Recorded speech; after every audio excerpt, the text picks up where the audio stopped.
9 గ్రెయిన్స్కి స్వాగతం. ఇవాళ కదంబం చేసుకుందాం.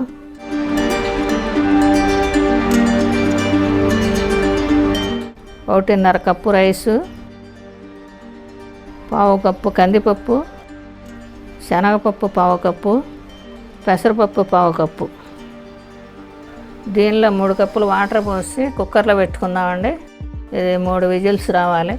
ఇప్పుడు తాలింపు పెట్టుకుందామండి. కదంబానికి పావు కప్పు నెయ్యి వేసాను. దీంట్లో 1 టీ స్పూను జీలకర్ర వేసుకుందాం.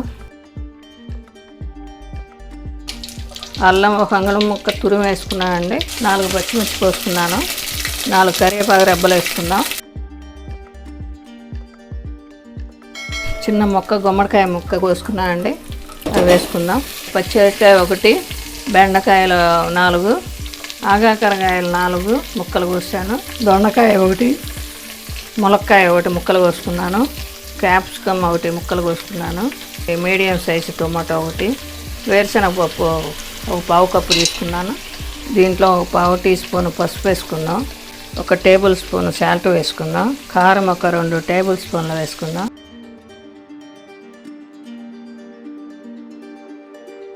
రెండు కప్పులు వాటర్ పోసుకుందాం. ఈ దేవుడి ప్రసాదం కనుక ఉల్లిపాయలు కానీ వెల్లుల్లి కానీ ఏమీ వేయలేదు. 10 నిమిషాలు మూత పెట్టి ఉంచుకుందాం. ఇక 10 నిమిషాలు అయిందండి. ఉడికినాయి అని చూసుకుందాం. ఇది సగం ఉడికినాయండి. ఇప్పుడు వంకాయలు వేసుకుని మళ్ళీ మూత పెట్టి 5 నిమిషాలు ఉంచుకుందామండి. వంకాయలు సగానికి కట్ చేశాను, చిన్న చిన్న వంకాయలు కదా అని.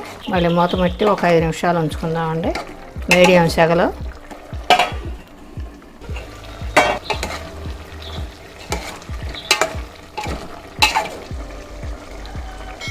ఉడికిపోయిందండి మెత్తగా. వంకాయలు కూడా ఉడికిపోయినాయి.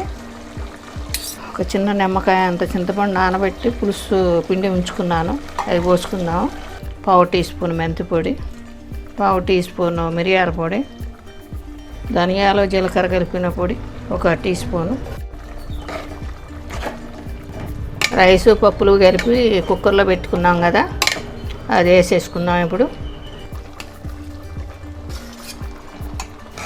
ఇది కలిసేలాగా బాగా కలుపుకుందామండి. రైసు కూర ముక్కలన్నీ కలిసేలాగా.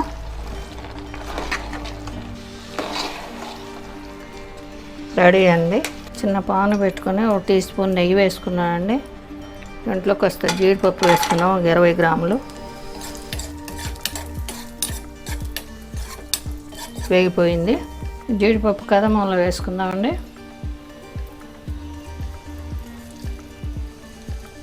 రెడీ అండి. ఇది బౌల్లో తీసుకుందాం. నవరాత్రుల్లో అమ్మవారికి పెట్టే ప్రసాదం కదంబం రెడీ అండి. ఈ కదంబం మీరు కూడా చేసి చూసి టేస్ట్ చూసి మీకు నచ్చినట్లయితే లైక్ చేయండి, షేర్ చేయండి, కామెంట్ చేయండి.